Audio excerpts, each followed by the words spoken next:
Well, no matter if you're looking for the best 308 on the market or you're looking to add another one to your collection, this video is for you as I'm going to give you the 7 best 308s that you can buy on any budget.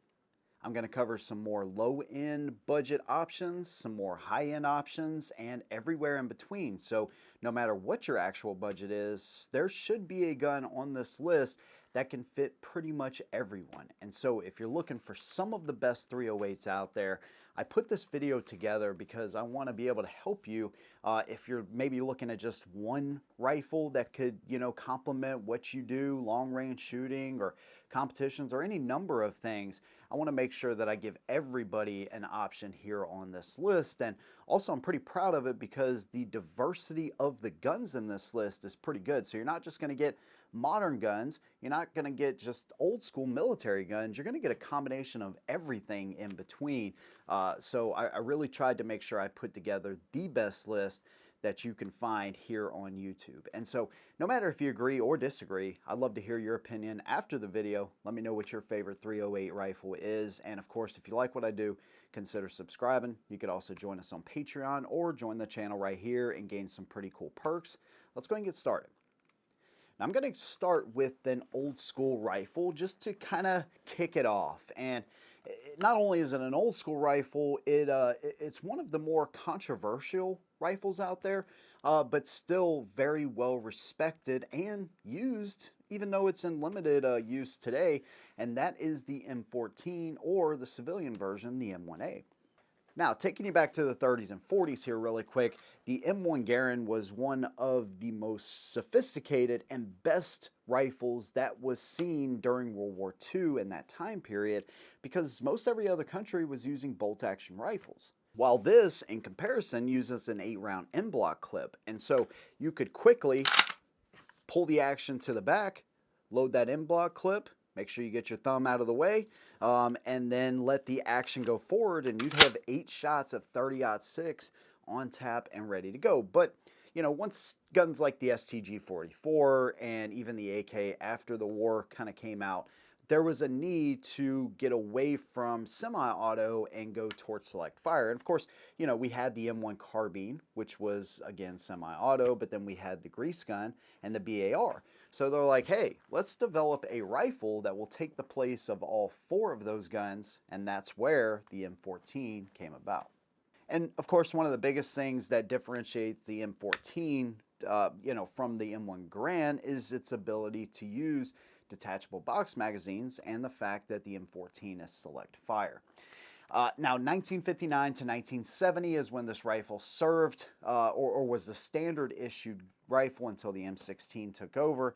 And most guys that used it in the field, especially, in Vietnam, of course, where it's super humid, a lot of moisture, found that these things were not only unwieldy because of their size and their weight, but also shooting these things in select fire is kind of a nightmare. So most of the guys would actually just keep them in semi-auto only, and because you couldn't control it. There's no way that one gun can take the place of all 4 of those guns. There are reports of guys that said, hey, this thing kind of sucks compared to the M1 Garand, actually. They would also kind of swell because of the environment that they were in, the wood stocks and stuff. But in 1974, the M1A came out on the civilian market, and ever since then, they've been going strong. And so even though there was somewhat of a complicated history with the M14, it's still one of the most loved guns today because of its accuracy, which has remained pretty much the same. So if you're doing long range shooting, if you're doing, competition, maybe even if you're doing reenactments and stuff from Vietnam era, the M1A is definitely a fantastic gun. Now, what I really like about the Scout Squad specifically is that they give you an 18-inch barrel, so it's going to be a little bit lighter and a little bit more handy than the standard issue 22-inch version that Springfield Armory still makes. But they also have the muzzle brake on there instead of the flash hider, and so that's going to keep the climb of the rifle down a little bit. It's still a 308, and they've tuned the gas system to be able to run reliably in those 18 and even the 16-inch models. But I also appreciate the fact that Springfield Armory in the I believe in the SOCOM and in the Scout Squad, and of course the standard issue, they still look like the traditional M14 or even the M1 Garand, but they have one additional feature from modern shooters that's really helpful, and that is the Picatinny rail that's forward of the action on top of the handguard, so you can mount any number of optics. Anybody that shoots 308, most of the time you like to stretch these things out, and because it's a great round to do that for long range shooting and all that kind of stuff. So I do appreciate the modern conveniences, not only with that muzzle brake to help keep the muzzle down a little bit, but also the addition of the Picatinny rail. Now, the one I shot was a buddy of mine, and it has the standard Garand sights on there with the peephole in the rear and the standard post in the front. Some of them come with excess sights, some of them come with tritium inserts and all that kind of stuff. And they're going to be like a synthetic wooden stock.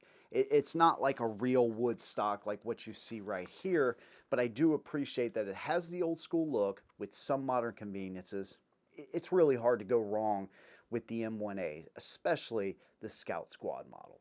Now, I know what y'all are thinking, especially if you're familiar with my channel. Oh God, Headshot's talking about the frickin' Scar again. And yeah, I am. There's no way I can talk about the best 308s and not mention one of, if not the best 308 on the market, which is the Scar. Now, of course, there's several configurations of this. They have a new DMR version in 6.5 Creedmoor. You have the Scar Heavy in 308 and the Scar Light, or the 16S, in 5.56. But the fact still remains, even though there's issues I have with a gun of this caliber, no pun intended there, just the caliber of gun and how expensive these things are, there's no doubt when it comes to one of the softest shooting and one of the most reliable 308s you can buy, the Scar is where it's at.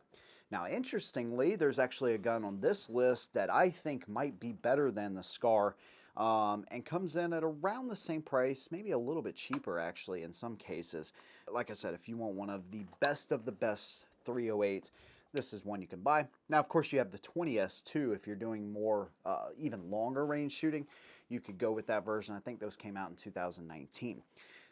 These were going to replace the M14 at some point, which is why I put it right behind the M1A in this order, but they are now more to complement that gun specifically. They did a test, I think in 2007, where they took the M4, the Scar, the HK416, and another gun, and they tested them at 6,000 rounds in dusty environments and tried to see which gun performed the best. And I believe the XM8, that's what it was, the XM8 performed the best. The Scar performed the second best with like 226 stoppages out of 6,000 rounds. And I think the M4 had like 800 stoppages in that same environment. Pretty crazy. I think they had 4 examples of each gun as well. And that's one thing about this. Not only is it super soft shooting, but it also is super reliable. You have a short stroke gas system here. Now, in the newer ones, I am unsure if the non-reciprocating versions of the 17 actually have a different gas regulator. This one is a reciprocating version. They're pretty much over-gassed. And so what I notice is that shooting it unsuppressed, which I've done more than anything, it's really soft shooting. But when I put a suppressor on there, I had a Omega 36M on there, it actually adds a really sharp impulse to the recoil, changing the dynamic of the rifle all the way around. So I did find some, aftermarket gas regulators that will allow you to give like 13 different positions to adjust that. But the newer ones may have changed the gas regulator. I'm not quite sure there. And then also, of course, the newer ones have non-reciprocating charging handles, which you can move from side to side. And that's another thing that I like about this gun, especially if you're shooting it from the bench, as opposed to an AR style, where you're going to be charging back here, you charge from the side, and it's just so much easier to manipulate this gun. And on this one, as long as you keep your fingers out of the way, you're good to go. You have plenty of rail space. Of course, we have Picatinny rail at the 3, 6, and 9 o'clock position. We have a monolithic upper on top. So just like what I have here in this Hardline Pro Crimson Trace, You can mount anything. You don't have to worry about a two-piece receiver and, your optic going off and all of that kind of stuff. If you have one mounted, up here, and one section of the mount is up here, you don't have to run a cantilever mount on these either. I decided to go with the Bobro mount because these things will eat up your optics if you're not careful. But you also have standard AR style controls. Ambidextrous magazine release, bolt release, ambidextrous 45-degree throw on the safety, and adjustable cheek riser. And it also has a 6-position adjustable stock. It also comes with backup sights straight from the factory, which are actually pretty freaking solid. Overall, like I said, man, yeah, they are very expensive, but when it comes to the world of 308s, the Sfar Heavy specifically is just an incredible gun. I've shot this one out to 600 yards. I haven't done a lot of 600-yard shooting, but what I can tell you, especially out to 500 yards and with a good piece of glass, this thing is going to take you probably out to 800 yards, no issues whatsoever. I absolutely love this thing. It's one of the last guns I would ever sell. I have it tattooed on my right arm, and I really love the Sfar rifle. If you want one of the best, this is where it's at. It's a lot of money, but yeah, they are definitely worth it. That's going to take us back a little bit in time to the FN FAL. This one is actually an STG 58C. It is, in my opinion, when it comes to old school military rifles, even compared to the M1A, I think it's probably a superior gun just from my personal experience. I think it's a little bit softer shooting than the M1A, and that was specifically the 18-inch version. So you could say, hey, it's not exactly a fair comparison, but this gun has so many advanced features for being as old as they are that it's actually quite impressive.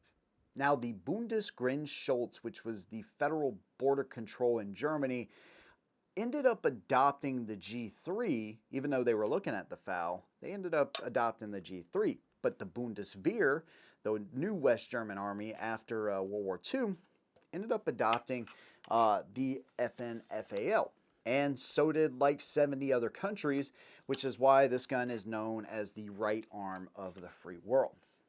What you have, integrated bipod, right there into the stamped steel handguard. Of course, it's not going to be as convenient as newer versions, but DSA actually makes newer versions of the FAL, which is going to give you M-LOK, and it's going to give you more rail space, and it's going to modernize this. So you're not just stuck with what you see here. You actually have a lot of options to them. Now, they're not cheap either, but this one specifically, like I said, is an STG 58C put together by Enterprise Arms, which is one of the parts kits that they got out of Austria.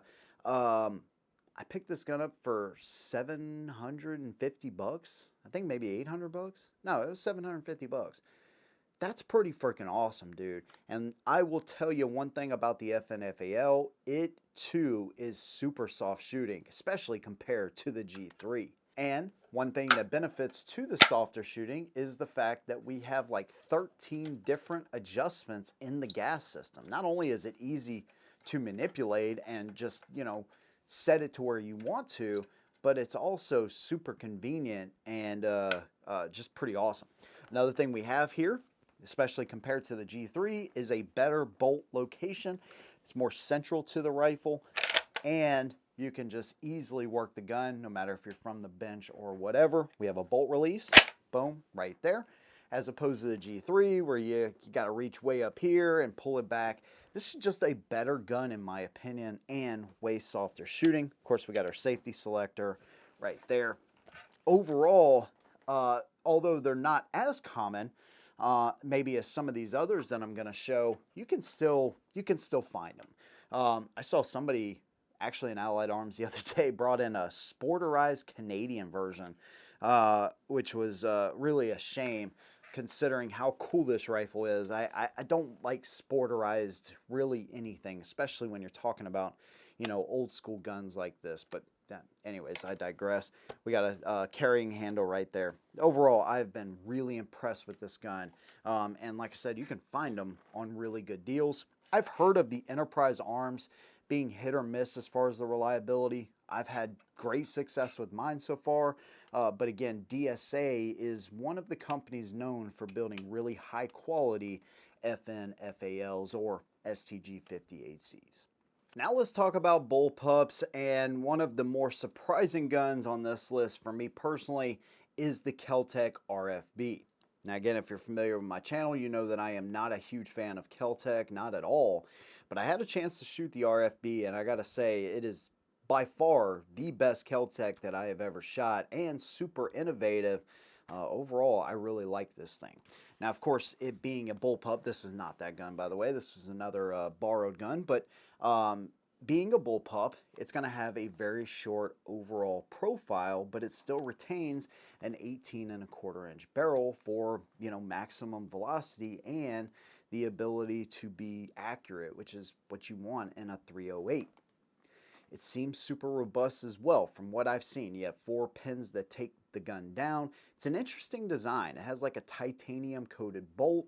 It also has dual extractors, and it also has a decasing chute, and so it will actually take your spent casings and eject them out of the front as the bolt is retracting. It's not only very cool like a FS2000 or something, but it's also super convenient when you go to clean up your brass. So I definitely appreciated that for sure. And it was reliable, you know. Now, not only did I put rounds through it, but my buddy has put way more rounds through it, and he's had really good luck with the gun overall. Another thing that I noticed about it, it is fully ambidextrous, so of course your charging handle can be swapped. It is a reciprocating charging handle, by the way, but also, you know, your magazine release, your bolt release, all of that stuff is fully ambidextrous, so that's pretty cool as well. I also noticed that it has a really good trigger in it compared to some of the other bullpups out there. Now, I've always kind of you know, revered the X95 as having the best bullpup trigger out there, but the RFB is maybe not even a close second. It might be the best one that I've pulled so far on a bullpup. Now, it wasn't the softest recoiling gun in the world, but it also wasn't crazy uncontrollable either. It actually has dual recoil springs in there and an adjustable gas system. And the RFB also uses FN FAL mags, so that's pretty cool too. It's not as common as some of the others, but still pretty cool that it will take those magazines. And so while there's not a ton of bullpup offerings in 308 anyways, if you want one that's got an overall short length but still offers what I thought was pretty fairly good accuracy, especially out of a bullpup, considering I only shot this at 100 yards. I don't want to set my expectations too much for the accuracy. I cannot speak outside of that because I didn't go to my normal range when I was actually shooting the RFB, but I would imagine with an 18.25-inch barrel and that trigger pull, if you get a good trigger pull and of course a good piece of glass, that you're going to be able to do pretty good work with that thing. You may not get the same results as some of these others, but if you are limited in that space, the RFB might be good. Heck, it might be good all the way out to, you know, 500-600 yards or more. I just don't know because I didn't have the opportunity to shoot this one longer range. Maybe I'll get that one for a future review. I'm not quite sure if that's something that y'all would want to see or not, but I am always up for shooting more guns and shooting different guns. I think overall, though, the RFB was very impressive. A little bit pricey, north of like 1,800 MSRP, I believe, but still a very good offering from Kel-Tec. Now, with most 308s, you're going to get a heavier gun all the way around. You have, you know, more bulk to the gun, but that is not the case with the Ruger SFAR. Now, it's offered in 6.5 Creedmoor and in 308.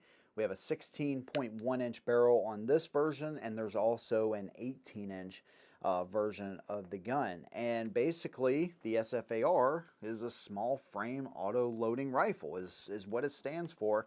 It's basically the same size as a standard AR-15. It's actually really impressive. And so that's one of the biggest selling points of the SFAR, but it also has some, you know, really awesome features that make it an overall pretty decent 308 and at a price that a lot of people can afford, we have a 4-position adjustable gas system. You'll notice that they have all of this rail space here. Of course, that's some of the benefits of M-LOK. We can put as much as we want, but we can also keep it super clean. They've split up the rail section here, so if you want to do a thumb over bore, you can absolutely do that with this gun because they've kind of cleaned up and separated those rail sections from the front to the rear. We have the Boomer muzzle brake here. It's got these big ports on each side to help reduce the felt recoil. We also have a QD slot here in the front, and we do have a QD slot here in the rear. Now, all of your controls are like standard AR controls. Of course, it's going to take AR-10 magazines, Magpul mags. It also has a flared magwell to make getting those mags in and out very easy. It also has a really good trigger in it. It is solid. It's a match grade 2-stage trigger. And once you hit the wall, it just breaks right through. It's really nice.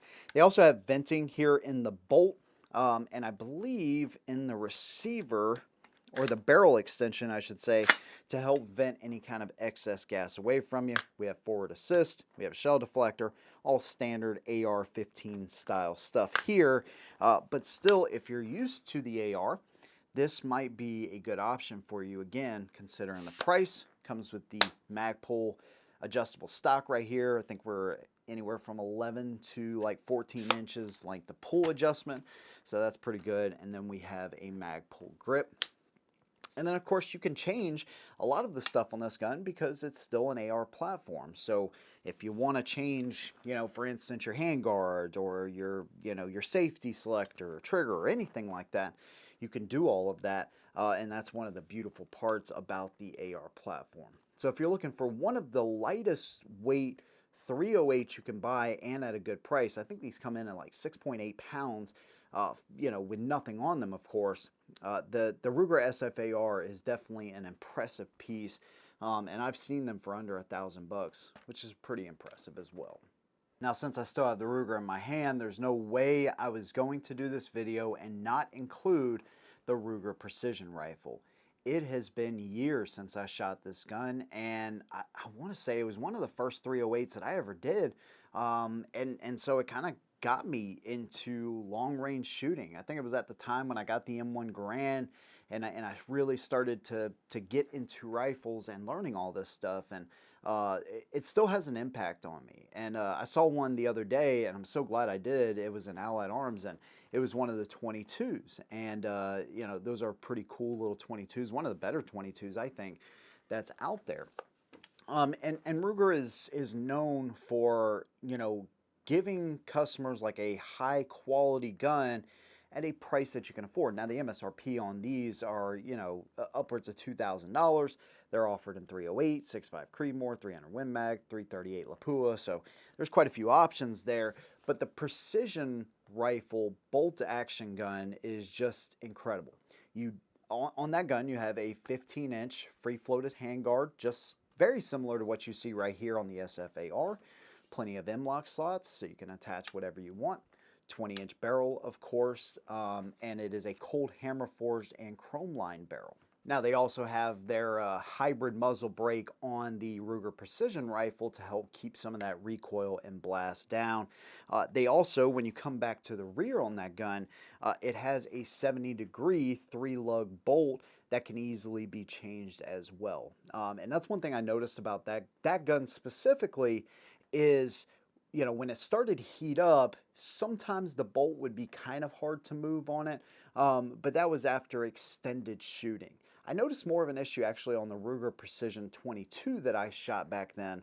Once you started to shoot it, it almost just kind of got stuck in position a little bit. But like I said, that was so many years ago, and I still think it's a really awesome gun. Now, there may be some other bolt action guns out there that could be a better option. I do want to mention one here specifically here in a minute, but another thing that you'll notice on the Ruger Precision Rifle is you have the MSR stock, but it is attached to an AR buffer tube, so that not only is a side folding, but it'll allow you to quickly swap those out if you want to. It also takes some M14 mags, but it's going to take your SR25, your, AICS, and Magpul magazines as well. That gun also has an adjustable trigger, so you can run it anywhere from like 2.25 to like 4.5 pounds. Really awesome trigger on there. Of course, it is designed for long range shooting, and so you have an adjustable trigger there, much better than what you're even going to see on this gun. And this gun has a really good trigger as well. You are going to get Picatinny rail on the top section of the rail, and then again, the rest of it's going to have this clean look like what you see on the SFAR. Now, again, I had issues with the bolt after it would heat up after, some extended use. But there's also the Taurus bolt action. I think it's the Expedition that's coming out that's going to be under $1,000. I'm really interested in that gun. And I think I'm going to try to get my hands on one because there's a lot of interest around it, and I'm super interested in it as well. But since we don't know the reliability of the Taurus, you could also go with more established brands like the Savage or, Remington 700, something like that. So if you're looking for a bolt gun, again, primarily for long range precision or hunting or anything like that, there's a lot of good options out there. I really like the Ruger Precision just because of everything that it offers. And again, anybody that has one of the newer versions of this gun, maybe you can tell me, are there still issues with the bolt after extended use? I'd love to hear that down below. But there's a lot of great options in the bolt action 308 world. Now, if you remember in the beginning of the video, I was talking about the Scar and how there might be a better option than the Scar, and the gun I'm talking about is the B&T APC 308. This is one I'm so glad a friend of mine brought to the range. I wasn't expecting it at all, to be quite honest with you, but when he brought it out, I think I asked him, hey, is that a Scar 16S? Because of its slimmer profile, and it has the coloration of the Scar, and he's like, no, it's a B&T. Well, come to find out, it is the Swiss Scar, as it's commonly known. And I got to tell you, I think I like it better than the original Scar. It's got a 16.5-inch barrel. It has a truly adjustable gas system. It also has ambidextrous, non-reciprocating charging handles. Now, the charging handles sit down flush, so they kind of fold onto the receiver, and you would think they'd be hard to use because of how flush they sit, but they're really not. I mean, they're super easy to actuate. You also have Picatinny rail on the bottom of the handguard and on the top, but you have M-LOK on the sides there. And so that will allow you to keep a very slim profile, but still attach whatever you want. Now you also have standard AR style controls, except for, of course, the side charging handle, which I'm definitely a bigger fan of than an AR style charging handle. But your magazine release, your bolt release, all of that is in a very common and familiar place. Also, it has a much better grip on the gun than what the Scar originally comes with, which is just a basic A2 style. And then it also has an ambidextrous safety with a 45-degree throw. Super easy to actuate in the perfect spot almost. And then they have a skeletonized 2-stage trigger that is just incredible. Another thing that they have in the rear is the adjustable cheek piece and the adjustable length of pull. That's side folding, but it is, in my opinion, of better quality than what you see on the Scar. And overall, the APC 308 is a slimmer profile than what you see on the Scar as well. Now, one of the biggest selling points for me personally is how just incredibly smooth and light recoiling this gun is, and that's because it utilizes a hydraulic buffer in the rear. And so it kind of works like a shock absorber, right? It's filled with fluid as the bolt moves back. It fills that reservoir, or moves that piston into the cylinder, filling it with fluid and slowing that rearward progression of the bolt. Obviously, it should lead to less wear and tear. I can't speak to that too much, but still, it should lead to that. And also, it should lead to you getting on site or on target quicker because you have less felt recoil, and it really showed. Compared to the Scar, it was a lot less recoil to the gun, which is crazy because the Scar is one of the lightest recoiling 308s that I've personally ever shot. This gun is just on another level. And I've seen them upwards of 4,000, but I've also seen them, the stock for like $35. So it's actually what seems like a really good value. Now I'd like to get one and spend some more time with it and really, put some rounds down range and stretch the legs out on it. Which I didn't get a chance to do. I only got a chance to shoot it at 100 yards, but it made a huge impact on me, and I am really a huge fan of that gun. So that is it, man. That is the seven best 308s that you can buy. And again, I think I put together an awesome list of diverse guns, and they range across all kinds of price ranges, if you will, for lack of better terms there. So no matter what your budget is, you can find a really nice 308, and hopefully I was able to help you out. I would love to hear from y'all, man. What are some of the guns that maybe I missed off the list that you think should have been on there? Or if you agree or disagree with my list, totally let me know. Again, if you like what I do, consider subscribing or joining us on Patreon or joining the channel right here and gaining some pretty cool perks. Big thanks to you guys. See you in the next one. And as always, hold them down.